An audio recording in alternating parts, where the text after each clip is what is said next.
Hello all. Today I'd like to talk about Ross Perot. As the 2016 election gets more and more crazy, it's surprising that we aren't talking about the last election that seriously threatened the two-party system. In 1992, the threat to the Democrats and the Republicans came from without rather than from within. Ross Perot's independent party racked up over 18% of the popular vote. This seems mostly forgotten. Ross Perot today is only brought up as a joke. This is unjust. The 2016 election makes him look like more of a prophet than a fool. To give the man his due, we're going to need to discuss tax policy. Have you ever heard of the concept of trickle-down economics? It's no longer a popular idea, but it's an important one. More formally known as supply-side economics, trickle-down has been a central facet of Republican Party ideology since at least the 1980s. It's supposed to work like this.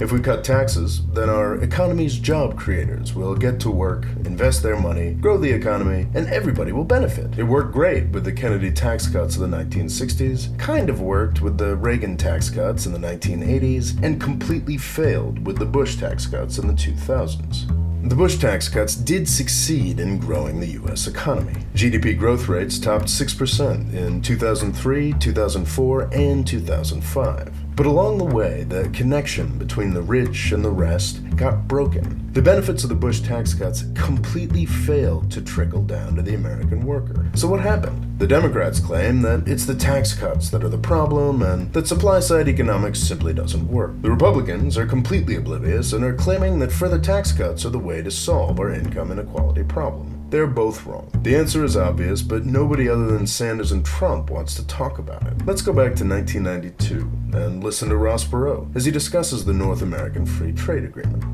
To those of you in the audience who are business people, pretty simple. If you're paying $12, $13, $14 an hour for factory workers, and you can move your factory south of the border, pay $1 an hour for labor, hire a young 25, that's assuming you've been in business for a long time, you've got a mature workforce. Pay $1 an hour for your labor, have no health care, that's the most expensive single element in making a car, have no environmental controls, no pollution controls, and no retirement, and you don't care about anything but making money, there will be a giant sucking sound going south.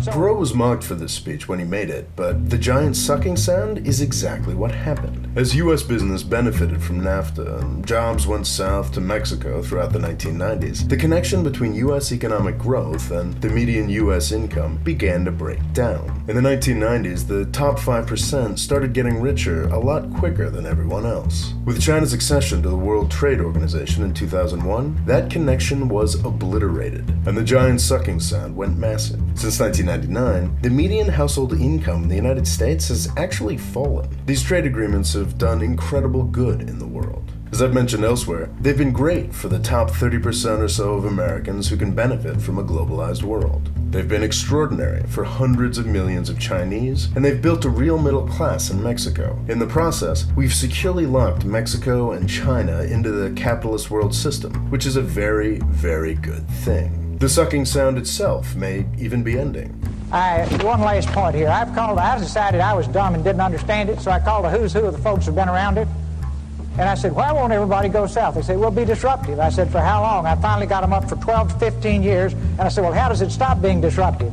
And that is when their jobs come up from $1 an hour to $6 an hour and ours go down to $6 an hour, then it's leveled again. But that's largely what's happened. Ross Perot was a prophet. Trickle-down economics works. It's just that the benefits of the Reagan and Bush tax cuts trickled right out of the country. NAFTA and the WTO were the right choice for U.S. economic growth, and they were the right choice for U.S. power and influence. They've been terrible for the American worker. This election has made it clear that these effects can no longer be ignored. Trump is scary, but if we don't start paying more attention to this problem, we'll probably see worse. We won't solve these problems through Democratic fantasies about how the economy works, or through Republican fantasies about what another tax cut will do for the American worker.